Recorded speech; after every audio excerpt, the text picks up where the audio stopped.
¿Qué necesitas para jubilar? ¿A qué beneficios sociales puedes acceder? ¿Cómo avanzan los proyectos de reforma previsional? Esta y todas tus dudas en torno a la seguridad social las resolvemos. En Simple, la pizarra de Pizarro, con Eugenio Figueroa y Pedro Pizarro. Una presentación de AFP Plan Vital. Jugamos para el mismo lado.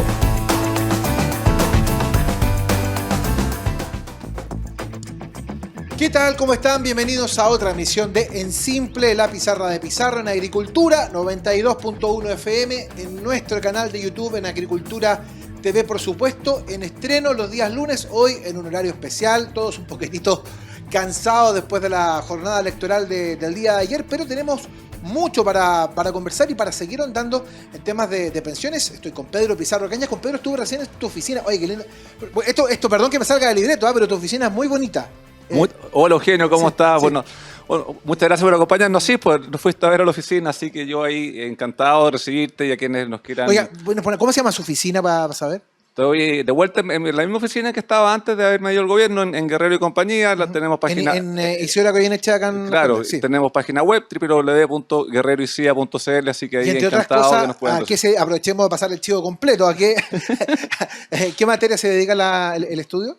Bueno, el estudio ve litigios, tiene un tema muy fuerte, el tema laboral que lidero yo, el tema tributario que también lo estamos liderando en el estudio, y tenemos una asesoría integral para todo lo que es pequeña y mediana empresa. Sí, de hecho me están arreglando un par de problemas que tengo, así que aproveché de contarlo, porque nos vinimos juntos y todo eso más, insisto, en una jornada, insisto, donde estamos sacándonos la atención de la jornada electoral de ayer. Hoy tenemos una invitada muy especial, porque durante todos estos programas de En Simple la Pizarra de Pizarro hemos tenido una enorme cantidad de preguntas, mucha casuística, sin duda, es una cosa inevitable, pero vamos a ir ahondándolas una a una. Hay muchas preguntas que están dando vuelta, así que Pedro, te cedo el honor. Así es, pues vamos a conversar respecto de varios aspectos de los sistemas previsionales y vamos a ir a hacer un viaje por el mundo. Vamos a viajar por el mundo y conociendo qué se hace a nivel mundial en muchos sistemas con el tema previsional, qué diferencias, en qué similitudes, qué problemáticas hay. Y para eso tenemos una invitada de lujo hoy. Hoy nos acompaña Dominique Keim, que ella es coordinadora de estudios del Centro de Estudios de Políticas Públicas de la Pontificia Universidad Católica de Chile, de mi alma mater. Así que, Dominique, ¿cómo estás? Muchas gracias por acompañarnos hoy. Hola, muchas gracias por la invitación. Feliz de estar acá y compartir todo el trabajo que hemos hecho desde el Centro de Políticas Públicas.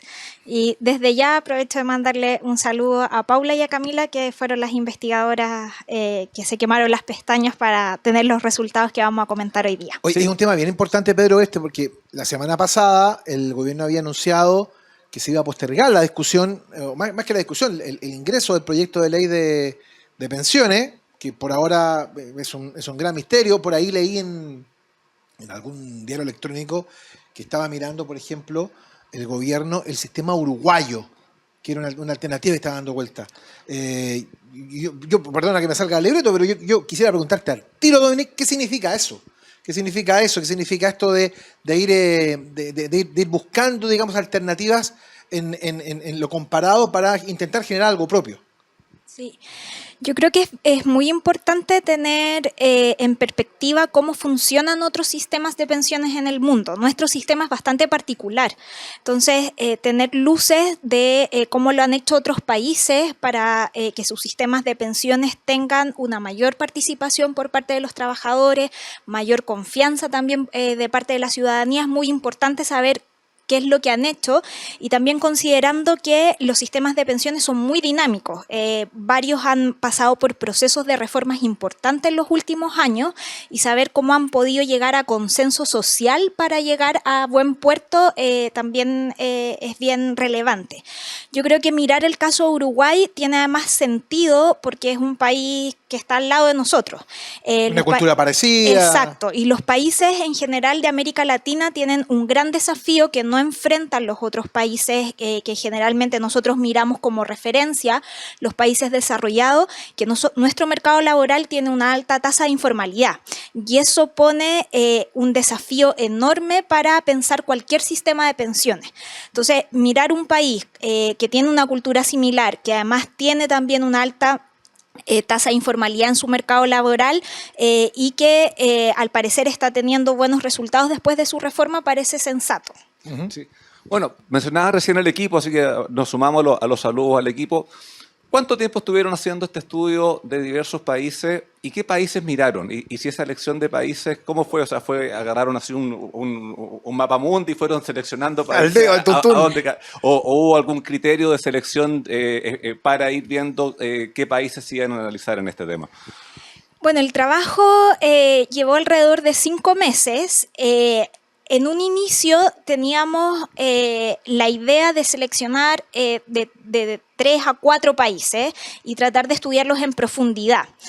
Pero empezamos a decir, bueno, ¿cuáles elegimos? Y parecía lo más razonable mirar muchos y desde ahí, en función como de diferentes criterios, decir, ya, vamos a elegir estos 4 por tal o cual razón. Y en el trabajo de empezar a mirar muchos países nos dimos cuenta de que no hay una fórmula única de los sistemas de pensiones. De verdad que la variedad en el diseño, en cómo se implementan, en los resultados que tienen, es enormemente amplia. Entonces al final decidimos concentrarnos en 12. Un buen número. Un buen número. Sí. Y la elección final de los 12 respondió a varios criterios. Lo que mencionaba recién, o sea, elegimos países de la región para tener en perspectiva cómo era el funcionamiento en contextos de mercados laborales similares al de nosotros. Elegimos países que son referencia a nivel mundial por el funcionamiento de sus sistemas de pensiones. Ahí, por ejemplo, decididamente se dejó fuera Islandia, que es el que puntea los rankings internacionales, pero es un caso de un país muy particular. Entonces pensamos que era quizás mejor elegir el segundo y el tercero, que son Dinamarca y Países Bajos, para poder mirar qué es lo que hacen ellos que pudiéramos quizás tener como luces nosotros. Y también otros criterios geográficos, países de América del Norte como Canadá, Nueva Zelanda, Australia, lo elegimos porque es un sistema de pensiones que se parece bastante al de nosotros y queríamos saber qué resultados habían tenido, y así en total fueron 12. Se me adelantó la pregunta que te iba a hacer. De los 12 países que hay, ¿cuál es el que más se parece a lo que tenemos hoy día en Chile? Australia. Australia es el que más se parece a lo que tenemos hoy día en Chile. ¿Y la diferencia dónde está? Porque obviamente uno entiende que la diferencia entre Chile y Australia es sideral, digamos, pero en el funcionamiento del sistema es muy parecido. ¿Dónde está la diferencia entonces? Hay diferencias que son importantes.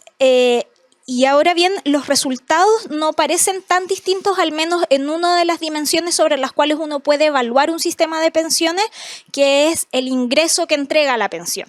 Ahí las cifras son bastante parecidas entre las de Australia y Chile, que la típica tasa de reemplazo que... La tasa de reemplazo, las pensiones en Chile y Australia están en un nivel similar. Similar, exactamente. Ahora hay diferencias bien notorias. La primera... nuestro sistema de pensiones, el pilar que es más importante es el de capitalización individual, donde los trabajadores contribuyen a sus cuentas individuales y en función de eso después están los ingresos por las pensiones que obtiene cada trabajador. En Australia es más o menos parecido, o sea, el pilar sobre el cual se soporta este ingreso que yo voy a tener por pensión es a través del aporte que se hace una cuenta individual, pero el aporte, a diferencia de lo que ocurre en Chile, lo hace el empleador. Perfecto. Y otro cambio importante es que actualmente nosotros tenemos, si mal no recuerdo, 6 administradoras de fondos. En Australia hay más de 600. De hecho, la ley autoriza que los propios trabajadores puedan crear su institución para administrar sus fondos. Me es interesante, ¿sabes qué, Pedro? Se parece al proyecto que quedó estancado en el Senado. Porque iba por ahí, ¿no? En aumentar la participación en el mercado de la administración de los fondos, de permitir precisamente el ingreso de administración eventualmente de los trabajadores. En fin, había una serie de cosas que estaban incluidas en esa reforma y se quedó estancado. Entonces, esta cercanía entre Chile y Australia, tener a Australia como un referente, nos parece ser una cosa azarosa, digamos. No, efectivamente. Y es importante también destacar cuáles son las diferencias y ver cuáles eran los cambios que se querían hacer, porque probablemente uno se quiere acercar hacia ese tipo de diferencias. Decía recién, Dominique, de que uno evalúa los sistemas de pensiones en base a la prestación que dan después, al momento que uno se pensiona. Pero uno puede hacer como un ranking de este es bueno, este es malo, o el criterio solamente en base a lo que te va pagando, o hay otros criterios más para poder determinar si es que son buenos sistemas o malos sistemas cuando uno va evaluándolos a nivel mundial.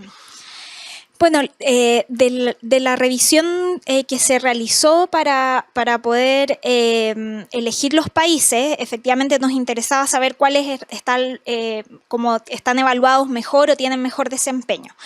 Y hay una referencia de información que es fundamental, que es muy conocida, que es el ranking Mercer.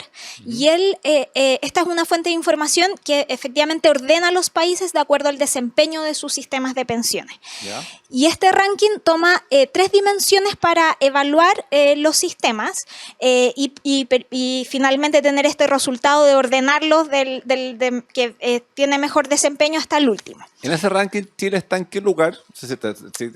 Aproximadamente. Está como en la medianía de tabla, la medianía, casi si mal no recuerdo. No está en zona de descenso, pero tampoco clasificada. Exacto. ¿Qué te gusta torturarte con el fútbol, Pizarro? Entonces, bueno, la primera gran dimensión se llama adecuación y es básicamente evaluar cuál es el ingreso de la pensión que se está entregando a los jubilados. Y eso se toma en consideración la tasa de reemplazo, en el fondo. Y eso, por ejemplo, toma en consideración la tasa de reemplazo. La otra dimensión es la sustentabilidad, que es la viabilidad financiera que tiene el sistema de pensiones, sobre todo pensando en, dado todos los contextos de cambio demográfico, cuán viable es sostener asegurar los buenos ingresos para las generaciones futuras. Claro, en términos prácticos, no sacas mucho con pagar muy buenas pensiones hoy día si en 20 años más te va a llegar sin plata en el fondo. Exacto. O sea, tienes que asegurar que el sistema se mantenga en el tiempo dando buenas prestaciones. Y la tercera dimensión tiene un carácter que es más cualitativo, que se llama la dimensión de integridad. Y esta dimensión lo que captura es la confianza de la ciudadanía y el conocimiento de la ciudadanía al sistema de pensión. Y esta es la que es un poco más difícil como de evaluar y es la que al menos Chile tiene mejor puntuación. O sea, básicamente por eso. Ahora, déjame hacerte una pregunta, porque nos comentaba recién que si uno hace el ejercicio comparativo, el sistema de pensiones más parecido al chileno es el australiano. Y nos dijiste que en lo que se refiere a la tasa de reemplazo, al nivel de pensiones que se pagan, tanto en Chile como en Australia, andamos más o menos parecidos. Y me mencionaste los países que les va mejor. Sacaste a Islandia, pusiste a los Países Bajos, pusiste a Dinamarca. ¿Qué están haciendo ellos que Chile y Australia, por ejemplo, no están haciendo y que les impide quizá alcanzar esos niveles de ingreso? Bueno, es complejo porque los sistemas de pensiones de Dinamarca y de Países Bajos se parecen bastante, pero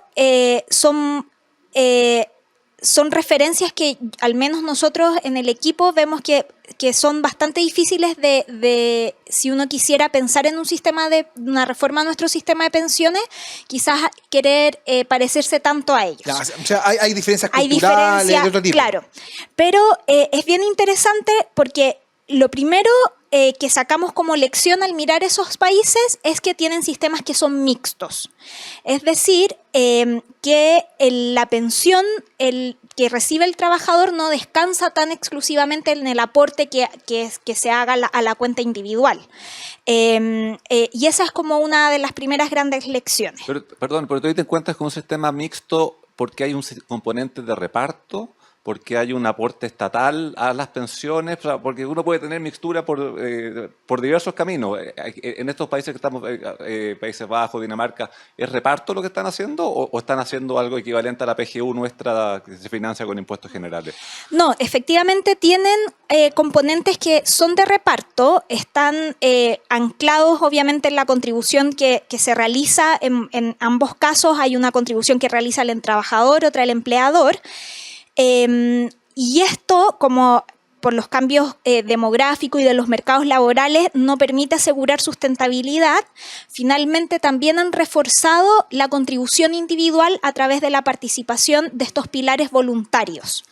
¿Ya? Y hay los pilares voluntarios, porque en Chile también tenemos un pilar voluntario, pero si uno ve la cantidad de personas que va voluntariamente, ya sea los APB o depósito convenido o lo que sea, son poquitas personas. Entonces, en este otros ejemplos que estamos viendo, la cantidad de personas que van a este pilar voluntario son más que en Chile, entonces. Sí, absolutamente. Bueno, y probablemente eso también sea porque tienen un nivel de ingreso más distinto, alto, porque claro. siguiente, la posibilidad de ahorrar es más alta que para una persona que se gasta todo en el mes. Pues eso sí, o sea, conjugan, nosotros creemos, dos factores. Efectivamente, los ingresos, si uno quisiera posponer el consumo presente para ahorrar al futuro, voluntariamente es algo que está muy condicionado a los niveles de ingreso de cada trabajador. Pero por otro lado también el conocimiento y la confianza que se tenga al propio sistema. O sea, en sistemas donde la población en general entiende la importancia de ahorrar, hay una alta educación previsional, hay confianza hacia el sistema, hacia cómo se administra. En todos los casos estos pilares voluntarios están administrados por entes que son privados y hay confianza hacia estas instituciones. Efectivamente aumenta la voluntariedad de participar y de posponer el consumo presente para ahorrar para la vejez. Sí, pues ya están mencionando dos factores que yo creo que son súper importantes y que en Chile tenemos que reforzarlos harto, que es el tema de la educación, que creo que tenemos un gran debe al respecto, y el tema de la confianza en el sistema, que eso también te lo da el llegar a consensos amplios para ir haciendo los cambios. Y ahí te quiero preguntar también, en base a lo que pudieron ver en todos los países del estudio, en Chile nos ha costado harto ponernos de acuerdo en hacer la reforma en lo contributivo. Llevamos ya varios proyectos. Lo que tú viste en otros países, esto que ocurre acá, ¿también pasa en los demás? O sea, ponerse de acuerdo en los cambios y en qué sistema previsional es más bien simple en otros lados, o también pasan por sistemas de discusión compleja de harto tiempo hasta poderse poner de acuerdo en cómo hacer los cambios. A ver, nosotros no tuvimos la oportunidad como de ver cómo había sido la discusión como legislativa, si había demorado más o menos tiempo en cada uno de los países.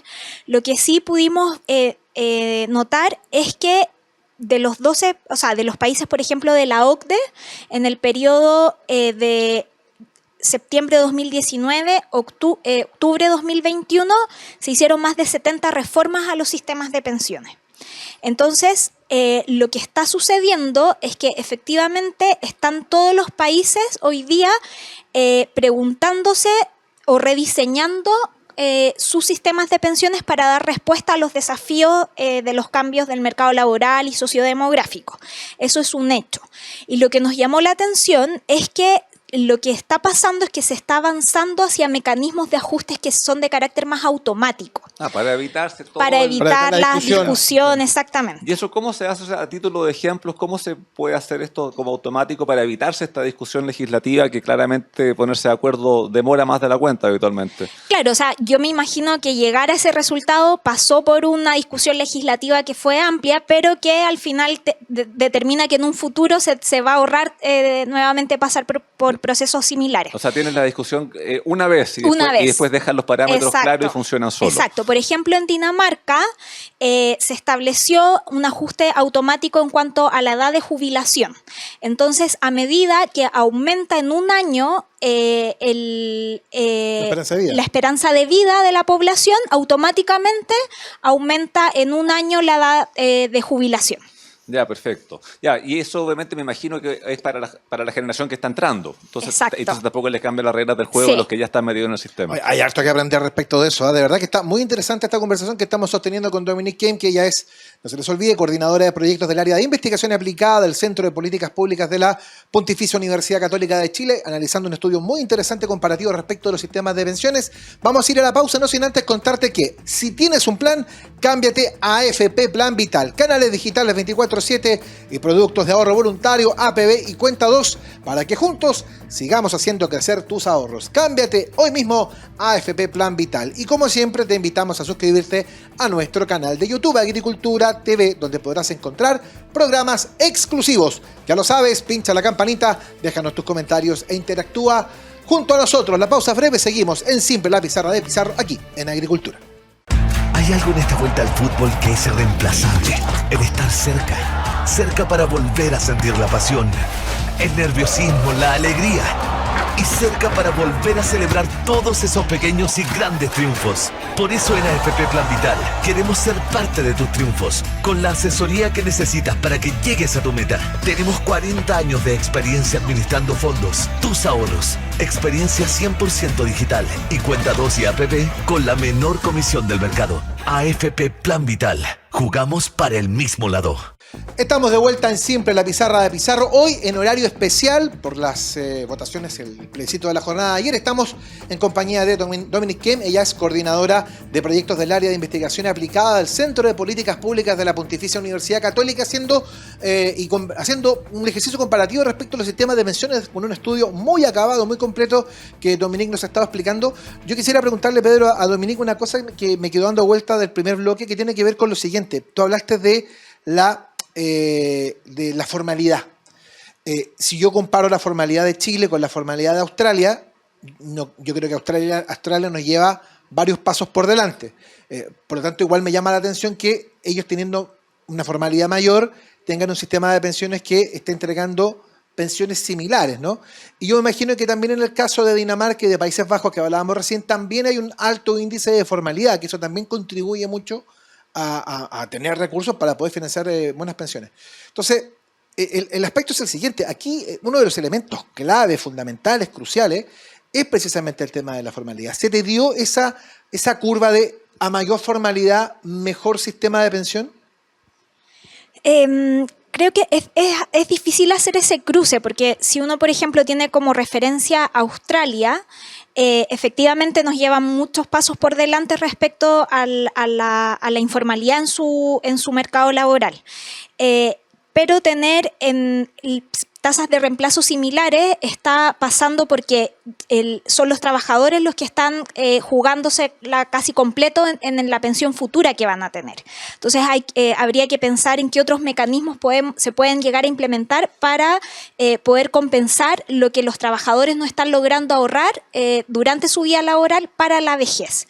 En Chile pasa más o menos lo mismo, solamente que cuando tenemos una alta tasa de informalidad, le estamos cargando la mano al Estado. Claro. O sea, a través de los pilares que son no contributivos, el Estado se tiene que poner más la mano en el bolsillo porque son más la cantidad de pensionados que no alcanzaron a juntar lo suficiente o nada en sus cuentas para poder acceder a pensiones que son las mínimas o en este caso ahora en Chile las garantizadas. La PGU, claro. Sí. Bueno, nos comentabas que en el estudio habían visto en Europa, Dinamarca, Países Bajos, en Latinoamérica, ¿qué otros países vieron? Hablábamos de Uruguay al comienzo del programa. ¿Cuál más estuvo metido en el estudio? Sí, analizamos también Colombia y Costa Rica. Estos dos países tienen sistemas que son muy distintos al de nosotros. Están basados principalmente en sistemas que son de reparto en sus primeros pilares. Y en los dos casos también tienen pilares que son de ahorro voluntario. Y estos en ambos casos tienen una participación que es bastante baja. Perfecto. O sea, en ese sentido se parece a Chile en lo que es el pilar voluntario. Exacto. ¿Y la tasa de reemplazo que tienes en estos países latinoamericanos comparados con Chile te da mucha diferencia, no? Sí, las tasas de reemplazo en ambos países son bastante más elevadas las que tenemos ahora en Chile. O sea, ¿es más elevado dónde? En Colombia y en Costa Rica. A los dos. En ambos. Pero sí. eso es con un componente de aporte estatal mucho más alto. Efectivamente, cuando se analiza en una tasa de reemplazo cuánto es lo que el resultado del aporte que realiza el trabajador y cuánto es el aporte que realiza el Estado en el resultado final. Por ejemplo, en el caso de Costa Rica y Colombia se visualiza que el resultado de esta tasa de reemplazo responde mucho más al aporte que realiza el Estado en relación a lo que se ve en Chile, que es prácticamente mínimo. Perfecto. Yo voy a ver a otro tema ahí dentro de la discusión permanente que hay en temas de pensiones. Sabemos que las mujeres tienen una pensión más baja que los hombres, al menos en la realidad chilena. ¿Eso te tocó ver que en el resto de los países analizados también ocurre este fenómeno o un fenómeno típico chileno nomás? No, las brechas de género es un problema que enfrentan prácticamente todos los países que analizamos enfrentan brechas de género. Eso nos llamó la atención porque es un desafío que está pendiente todavía de resolver en gran parte de los sistemas de pensiones, incluso en aquellos que tienen mejor desempeño. O sea, por ejemplo, Países Bajos tiene una brecha de género que alcanza el 40%, que es muy superior, es altísimo. La de Chile está llegando al 30%, entonces aunque un país tenga un súper buen sistema de pensiones, o sea, esté entregando buenas pensiones, sea sustentable, tiene temas pendientes asociados a brechas de género. Eso es requete contra interesante, porque, a ver, uno empieza inmediatamente a analizar qué factores podrían estar por medio. Uno dice, informalidad en Holanda, uno estima que no debiese ser el nivel de informalidad que tenemos en Chile. En Chile está en el orden del 30%. No creo que sea eso. Que el Estado no tenga plata, el Estado holandés probablemente tiene mucha más plata que la nuestra. Entonces uno empieza a pensar, ¿por qué se produce eso? ¿Por qué se produce en una sociedad como la holandesa una brecha de género tan brutal? Claro, diferencias de salario tan notorias no creo que sean tan distintas a lo que podamos tener acá. Entonces, probablemente será un tema de participación en el mercado laboral de parte de mujeres. Claro, los desafíos que observamos en nuestro mercado laboral respecto a las mujeres son bastante similares a los que se observan en prácticamente todos los países. O sea, las mujeres tienen trayectorias laborales que son menos ventajosas, que son más discontinuas. En general, las mujeres asumimos labores de cuidado, entonces salimos del mercado laboral, trabajamos. Habemos varios hombres que también nos hacemos cargo de que ayudamos en eso. Sí. Pero uno entiende también que en sociedades europeas como la danesa o la misma sociedad holandesa, que todos esos aspectos que acá nosotros miramos con cierta admiración y con cierta envidia, que el sistema de cuidado, que hay una promoción mayor de la participación femenina en muchísimos aspectos, me llama profundamente la atención que tengan una brecha de género tan alta en temas de pensiones. Es una cosa increíble. O sea, yo entiendo que en Europa hay precisamente mucha más facilidad, mucho más respeto, mucha más atención a este tema, y que en el tema de pensiones se genera esa diferencia me parece sorprendente. Sí, es bien llamativo. ¿Y qué han hecho? Ya, porque estamos de acuerdo en que se detecta que esta brecha de género existe en todos los sistemas, pero me imagino que en todos los sistemas alguna medida se va tomando para efecto de ir disminuyendo esta brecha. En el estudio que ustedes realizaron, ¿qué pudieron detectar que se hace en otros lugares para ir disminuyendo la brecha? Bueno, el caso que nosotros pudimos analizar fue el de Dinamarca, que efectivamente es el país que tiene la brecha de género más pequeña, que ¿de cuánto es alrededor de un 5%. Ah, ya, o sea, harto más reducido de los demás ejemplos que estábamos viendo. Y ellos implementaron mecanismos para justamente poder prevenir que el resultado final sean pensiones tan diferentes entre hombres y mujeres. Y esto lo están haciendo a través de dos formas. La primera es que las mujeres cotizan una tasa que es levemente superior al promedio que cotizan los hombres. Entonces, efectivamente, si las mujeres están trabajando menos años, están ganando menos, están saliendo con mayor laguna en sus cotizaciones, efectivamente van a tener que cotizar un poquito más para tener un resultado final que sea más favorable. Ya, o sea, van ahorrando más durante el tiempo que están trabajando. Y lo segundo es que hay una contribución adicional por parte del Estado que va en beneficio de las mujeres. A compensar. Ya, o sea, ahí uno podría hacer el símil que, por ejemplo, la PGU en Chile no fuese la misma para hombres y mujeres, y por eso probablemente eso también te podría ayudar. Y yendo a PGU y lo que es pilar no contributivo, Bueno, en los países analizados también te encontraste con que hay un pilar contributivo, que es el 10% que tenemos en Chile. El primer piso, digamos. Un pilar no contributivo, que es la pensión garantizada universal, y un no voluntario. ¿Hay algún otro pilar que se haya encontrado en el estudio o son esos tres los que tú vas encontrando en todas partes en mayor o menor proporción? Sí, en general en todos los países están este pilar que es no contributivo, que va en beneficio a las personas que no participan del mercado laboral, informales, o que no alcanzan a contribuir el mínimo para poder tener el piso en sus ingresos durante la vejez. Están los contributivos, y ahí hay diferentes fórmulas, o sea, lo que vemos acá en Chile, donde se contribuye un pilar de capitalización individual, tenemos carácter de reparto, hay otros que son cuasi obligatorios asociados a las empresas donde se trabajan, y estos pilares voluntarios. Pensando en lo que mencionabas, Pedro, sobre como esta PGU, efectivamente dentro de todos los países que analizamos, solamente habían 2 que no contaban con como este piso mínimo no contributivo. Ya, o sea, esos 2 países solamente era con el ahorro que uno podía hacer. Exacto. ¿Qué países eran? Alemania y voy a recordar el segundo ahí. Ya, pero es sorprendente que sea Alemania. Sí. Porque todos, no, mira, con las pensiones que pagan en Europa, los alemanes, el Estado alemán no pone un peso.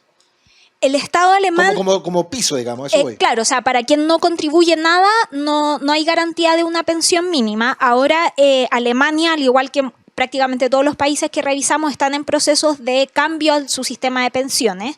El modelo alemán tiene carácter de un sistema de reparto, por lo tanto están en desafío de tener sustentabilidad de su sistema, y se está promoviendo mayor participación hacia la contribución individual, a una capitalización individual, y a través de ese mecanismo se va a reformar para que se pueda garantizar una pensión mínima en un futuro. No, aparte que en Alemania tienen el mismo problema nuestro de envejecimiento de población y un sistema de reparto puro en una sociedad que va envejeciendo no es sustentable en el tiempo, entonces obviamente que tienen que irlo combinando.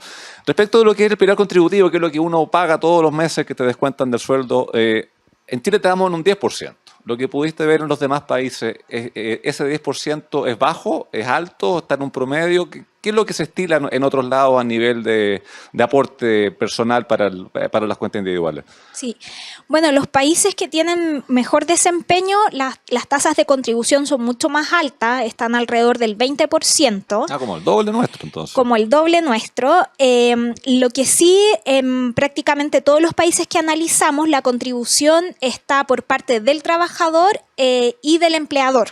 Por lo tanto, el 10% que ahorramos hoy día nosotros como trabajadores es una cifra bastante buena, porque en general en los países que vimos, los empleadores en algunos ahorran el mismo porcentaje que el trabajador, y en varios otros incluso más que el trabajador. Sí, ahora me voy un poco del tema, pero va a ser lo mismo que estaba señalando recién.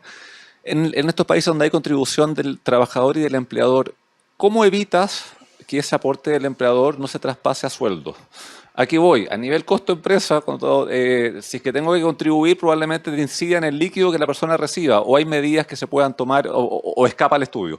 Sí, eso no es algo que pudimos analizar. Pero es flor de tema, porque se va a ingresar, seguramente en la reforma, el 6% adicional, que es la eterna discusión de la última legislatura, de a dónde iba, si iba total a capitalización individual, si iba finalmente a reparto, en fin, esa vieja discusión que uno intuye que el gobierno va a apostar derechamente a que el 6% adicional vaya directamente a reparto, a solidaridad, como le llaman ellos. Así es. Volviendo al tema PGU, por lo que pudieron ver en el estudio, bueno, en Chile, cuando fijamos el monto de la PGU, nos acordamos con Eugenio cuando nos tocó implementarla. Dulces vacaciones de febrero. Sí. Pero fue muy gratificante poder estar pagándola en tiempo y forma en febrero, cosa que no ocurrió después. En ese sentido, de veras, sí, tiene razón. Nosotros fijamos un monto para que ningún pensionado quedase bajo la línea de la pobreza. Cuando tú ves y comparas con otros países, ¿el aporte del Estado también apunta a lograr esto o es muy disímil en cuánto se aporta a cada pensionado por parte del Estado en los que tienen también algo parecido a la PGU? Sí. No, en general los montos efectivamente apuntan a estar en la línea de la pobreza de cada uno de los países. Las cifras son bastante parecidas, independiente como del sistema de pensión o del desarrollo del país, y apuntan a tener ingresos que están en torno al 20 y 30% del ingreso promedio de cada uno de los países. Ya, o sea, con la PGU logramos ponernos en sintonía con los primeros países del mundo a nivel de ingreso estatal y asegurar este piso mínimo para todas las personas. Exactamente. Estamos conversando con Dominique Kiem, ella es coordinadora de proyectos del área de investigación aplicada del Centro de Políticas Públicas de la Pontificia Universidad Católica. Estamos analizando un estudio muy relevante respecto de estas comparaciones necesarias que hay que hacer con los demás países respecto de los sistemas de pensiones para intentar generar que la gente tenga mejores pensiones, y esa es precisamente la idea. Vamos a hacer una pausa muy breve, pero antes te quiero contar que si tienes un plan, cámbiate a AFP Plan Vital, canales digitales 24/7 y productos de ahorro voluntario, APB y Cuenta 2, para que juntos sigamos haciendo crecer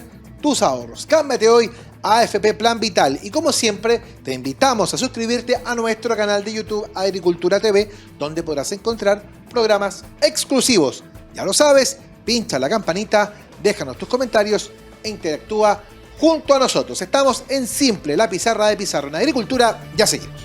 Hay algo en esta vuelta al fútbol que es irreemplazable. El estar cerca. Cerca para volver a sentir la pasión, el nerviosismo, la alegría.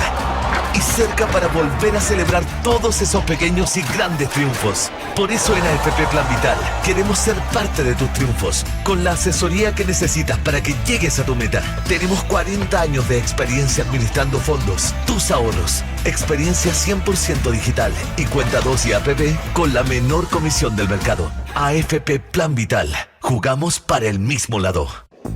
Estamos de vuelta en Simple, la pizarra de Pizarro en Agricultura, hoy en edición especial, día lunes, en radio y en nuestra plataforma en YouTube, Agricultura TV, quiero decir, eso porque estamos un poquitito cansados por el tema del plebiscito del día de ayer, pero estamos conversando, creo que ha sido una conversación muy interesante porque nos permite analizar más o menos en qué nivel estamos respecto de los países que pagan buenas pensiones, qué tan lejos estamos. Este ejercicio comparativo, Pedro, me parece que es bien interesante y hemos sacado conclusiones bien relevantes respecto de que obviamente que hay desafíos importantes, pero no estamos tan lejos. Y siempre es bueno hacer la comparación, porque uno de pronto, si se queda solo analizando la realidad interna y no ve lo que ocurre en otros lados, se da cuenta que, claro, hay muchas cosas que mejorar, como siempre. O sea, yo creo que ahí te voy a preguntar después, ningún país se mantiene estático mucho tiempo. O sea, a nivel del sistema de pensiones, los cambios se tienen que ir haciendo permanentemente a medida que la sociedad evoluciona y que las realidades van siendo distintas. Pero también te permite ver de que hay aspectos que sí son rescatables y que sí han funcionado de buena manera, tal como íbamos viendo recién con varios aspectos que tenemos hoy en día. ¿Qué tan frecuente es que los países tengan cambios? O sea, todo el tiempo hay discusión de pensiones o uno se puede dejar estar en algún momento y decir, llegué al sistema ideal y de aquí no me muevo. No, o sea, cada sistema de pensión descansa bastante los resultados en cómo esté compuesto el mercado laboral y las características demográficas de la población, la esperanza de vida, el envejecimiento o la dependencia y la fertilidad. Entonces, efectivamente, a medida que van cambiando todos esos parámetros, se hace altamente necesario mirar qué resultados vamos a obtener del sistema de pensiones que tenemos y por lo tanto hay que ir introduciendo cambios y discusiones continuamente. Sí, hablábamos al comienzo del programa del tema de legitimidad del sistema y que las personas lo sientan propio y lo vayan conociendo. ¿Qué se hace en otros lados para darle más legitimidad a un sistema y que la ciudadanía lo sienta, que es un sistema que les funciona, que les pertenece? ¿Qué se hace para lograr eso? O sea, de lo que nosotros pudimos analizar, al menos cómo lo evalúa el ranking Mercer, tiene que ver mucho con el conocimiento que tengan la ciudadanía de sus sistemas de pensiones. Acá en Chile se cumplen que cada cotizante de las AFP recibe una cartola que es cuatrimestral, donde se va informando algunos parámetros de sus fondos, etcétera. Pero en general hay un bajo conocimiento de la población de cómo funciona el sistema en general. O sea, nos falta educación previsional. Nos falta educación previsional. O sea, ahí podría ser bueno tener educación en los colegios, en la universidad, Exacto. para que uno lo vaya conociendo. Además, este tema de la legitimidad es bien importante porque la legitimidad en el caso chileno fue duramente cuestionada, fundamentalmente en el tema del estallido social. Pero curiosamente, la pandemia y la situación de los retiros de los fondos de pensiones contribuyó a que de alguna manera la gente primero supiera, a mucha gente que no sabía en qué administrador estaba, hay mucha gente que no sabía cuánta plata tenía y mucha gente sospechaba, probablemente porque hay mucha consigna dando vuelta, de que la plata no estaba. De que no, si la plata no es tuya, la plata la tiene esta gente, ya se las gastan en viajes al Caribe. Eso. La verdad que finalmente el sistema terminó por demostrar que la plata estaba, que así había rentabilidad y que sí se podía disponer de ella en ese momento por una circunstancia muy específica. ¿Tú sientes que ese factor que en Chile fue un elemento muy relevante, la pandemia, contribuyó a mejorar esto de la mayor conciencia social respecto del tema de las pensiones? Sí, yo creo que instaló una discusión, efectivamente es muy cierto lo que tú mencionas, porque mucha gente no sabía ni siquiera cuál era el nombre de su AFP o nunca supo que alguna vez cotizó en la AFP, y ayudó al menos que la gente se enterara de eso. Pero lo que mencionaba Pedro es realmente cierto, o sea, saber cómo funciona el sistema de pensiones en general, la importancia de ahorrar en el presente para el futuro, tiene bases educacionales que son mucho más profundas y que implican quizás pensar en otro tipo de comunicación. Nosotros, por ejemplo, analizamos en mayor profundidad la forma de comunicación que hace Suecia a la ciudadanía para hacer mejor educación previsional. ¿Qué hacen ellos, por ejemplo? Cuéntanos un poquito. Ellos tienen mecanismos que abordan diferentes estrategias.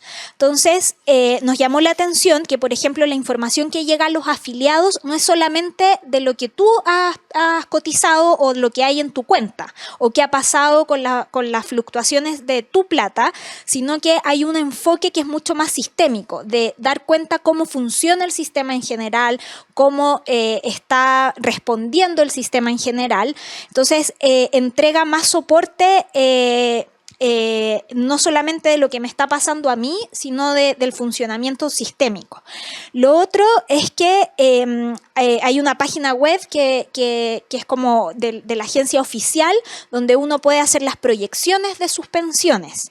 Y es una fórmula que al menos las encuestas que se levantan a la ciudadanía es muy comprensible, es fácil de utilizar, hay bastantes... la información es multicanal además, no solamente por mail. Las personas, si quieren informarse de su sistema, de su fondo, del sistema de pensiones en general, tienen muchos canales a los cuales acudir y saben dónde ir, a diferencia de lo que pasa un poco en nuestro país. Claro, ahora todo lo que tú estás comentando que hacen en Suecia no se escucha tan difícil de hacer. O sea, a ver, toda esa información que tú estás diciendo está. Los canales existen, o sea, la superintendencia tiene una página web, las administradoras tienen página, tienen la cartola, te lo pueden mandar por mail. O sea, es como un tema de ponerse de acuerdo y mandarle información, porque no es una información que hoy en día, si uno la quiere conseguir, no la encuentra. Se puede encontrar, pero de pronto pareciera ser no tan difícil poder encarar ese punto y de hacer de que las personas se vayan informando, porque por otro lado, claro, caer en las fake news y cosas que son súper fáciles de instalar, a medida que tú vas haciendo que haya mayor educación y mayor conocimiento, las personas saben, no, sabes que esto me están diciendo no es cierto, porque a mí ya me dijeron y yo ya sé, porque me llegó un mail, porque vi el video, porque en la página web dice tal cosa. Entonces, no suena tan difícil de implementar. Sí, pero además la legitimidad de la que habla Pedro, la que tú estás comentando, Dominique, claro, uno puede entenderla primero desde el punto de vista de la educación, obvio, es una cosa natural, obvia. O sea, mientras más conocimiento tenga la gente respecto del sistema de pensiones del país, seguramente lo va a valorar de mejor o peor medida según lo que lo vea. Pero yo creo que uno de los elementos importantes, y aquí te lo pregunto, si también fue un parámetro utilizado, que tiene que ver con los resultados. En el fondo, si tú estás Bueno, aquí se han hecho muchas promesas, ¿no? Mira que vamos a tener una tasa de reemplazo de, no sé, del 60, al 70%, y uno sabe que esas cosas son quizá poco creíbles, poco sustentables en el tiempo. Se da mucho eso, quizá que la expectativa, hay una correlación entre expectativa-realidad que pueda de alguna manera también provocar una legitimidad mayor o menor del sistema. Claro, sin duda que la confianza que se tenga o la legitimidad que se tenga hacia el sistema depende en gran medida como de la capacidad que tenga el sistema de entregar buenas pensiones. Eso sin duda.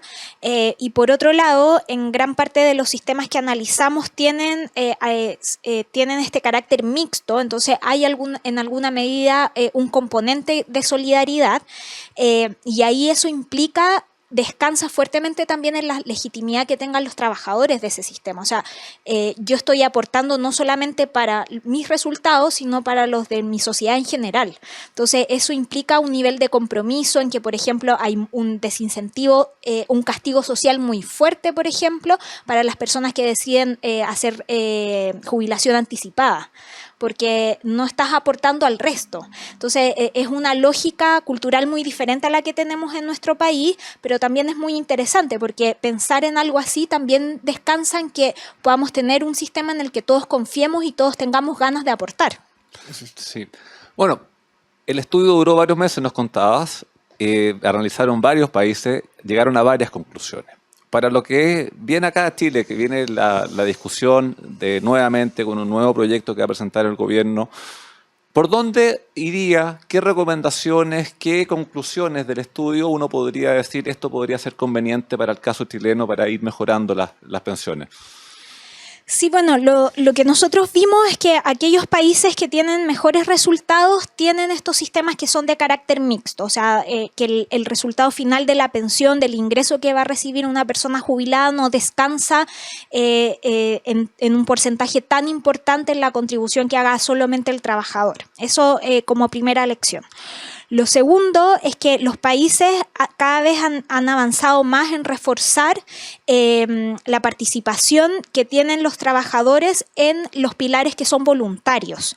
Y esto permite generar mayor sustentabilidad en el sistema a largo plazo, porque si no, cada vez el Estado se tiene que ir sacando más plata del bolsillo. Lo otro interesante que nos pareció era mirar la edad de jubilación de los otros países. En general están por sobre la edad de jubilación de nuestro país. En prácticamente todos los países ahí está equiparada la edad de jubilación entre hombres y mujeres. Creemos que es necesario mirar algo como eso. Sí, en ese punto, ¿en qué edad más o menos en promedio de los países vistos es la edad de jubilación que uno encuentra a nivel mundial? O sea, en el caso de los hombres está bastante equiparada a los 65 años. Hay otros países en que ya están acercándose a los 70, pero el promedio son los 65. Lo que está hay mucha diferencia en la edad de jubilación de las mujeres. La de Chile es la más baja y parece muy sensato que podamos ir revisando, por ejemplo, ese aspecto, que pudiera ser más alta la esperanza de vida de las mujeres y además poder equipararla a la de los hombres. Obviamente esto tiene que estar acompañado con políticas laborales que aseguren calidad de empleo para las personas que trabajan más allá de los 60 años. Y por otro lado también vimos como bien interesante esto de la posibilidad quizás de pensar en estos ajustes que pudieran ser de carácter más automático. O sea, cuánto nos ha costado llegar a una reforma de pensiones que el hecho que tengamos que estar constantemente revisando, haciendo esta discusión legislativa, va socavando la confianza en general de la ciudadanía hacia la política, hacia el sistema. Entonces, parece interesante también tener eso en perspectiva. Nos parece también como una luz a replicar el mecanismo que el establecimiento de mecanismos que permitan cerrar las brechas de género. O sea, no basta con que tengamos, por ejemplo, una PGU que es igual para hombres y mujeres cuando tenemos resultados de los aportes que son individuales entre hombres y mujeres. Tenemos que pensar en mecanismos para cerrar esas brechas. Y lo último, respecto a aumentar la confianza. Hay que mejorar la información, hay que mejorar la educación previsional. Hay varias lecciones que se pueden sacar pensando en el nuevo sistema de pensiones que queremos construir. Sí, ahora, perdona, dentro de lo que mencionas tú, y me has mencionado en el estudio, un poco también para romper mitos, ¿no? Porque hay mucha consigna dando vuelta. El sistema de pensiones chileno es mixto, derechamente. Quizá puede ser más o menos mixto, quizás, ¿no? Pero ¿está inserto dentro de lo que podríamos entender que es un sistema mixto? Cuando uno habla o de lo que se entiende como en el lenguaje quizás más común de mixto, es cuando hay un componente de solidaridad donde hay un aporte que ya sea del empleador o del trabajador que tiene un carácter de reparto. Uh-huh. Eso nuestro sistema hoy día no lo contempla. No se da. Eso Exacto. no se da, correcto. Eso no se da y por lo tanto estrictamente no hablamos como que nuestro sistema sea un sistema mixto. Eso independientemente que la pensión de las personas hoy día, en muchos casos, es el piso que te entrega la PGU, que es el pilar no contributivo, y habría que necesariamente después ya considerar el pilar contributivo de cada persona, independiente. O sea, la pirámide que se va formando no le da el nombre al sistema, sino que la mixtura te la da entonces el hecho que algo que sea desde el trabajador o desde el empleador se va a claro. Ya, perfecto. Y además, por ejemplo, si uno cuando veíamos los resultados de la tasa de reemplazo de un trabajador promedio, el caso de Chile era bien paradigmático respecto a lo que veíamos de los otros países. Para un trabajador de ingreso promedio, su tasa de reemplazo, el 100% responde a su ingreso, a su contribución individual. Uh-huh. Y es muy distinto a lo que vemos en otros países. O sea, la idea no es llegar a un modelo en que la tasa de reemplazo provenga 100% del aporte que haga el Estado. Sí. Eso no garantiza sustentabilidad del sistema. Pero sí, los argentinos han pensado en eso, me parece, ¿no? Claro, pero sí tener un poco más de mixtura. Ahora, obviamente en los países en general, cuando ve uno a los trabajadores de menores ingresos, el aporte que hace el Estado para esa tasa de reemplazo, ese resultado es mucho mayor y aún así en Chile la contribución es muy pequeña. Entonces, esos resultados nos dan cuenta que efectivamente tenemos un sistema que hoy día está descansando en gran medida en la contribución individual del trabajador, que el aporte que hace el Estado, sin duda con la PGU hubo un avance, pero aún no es suficiente. Y además parece sensato también revisar otras fórmulas como por ejemplo estos sistemas mixtos, uh-huh. donde hay una parte que responde a solidaridad. Bueno, aquí se va a hacer el debate ahora, Pedro, con el 6% de cotización extra, ¿no? Va a ser el debate y no sé si en el estudio que ustedes vieron este aporte que va a solidaridad, que en Chile la discusión fue si eran 3 puntos, si eran 2, si eran 4, si eran 6. ¿Cuántos puntos en otras partes del mundo son los que aporta de lo que cada uno cotiza va a solidaridad? O sea, tenemos países en que todo lo que uno aporta va a solidaridad. Ya, o sea, que son 100% reparto. Exacto. Ahora, ¿hay países que tienen 100% reparto o siempre hay también un componente de cuentas individuales y al revés también, que sea 100% cuentas individuales o siempre también hay una mixtura de reparto? Hay países que son 100% de repartos, pero siempre están estos pilares de contribución voluntaria, que esos son de aporte individual. Pero sí, por ejemplo, España, Portugal son 100% de reparto.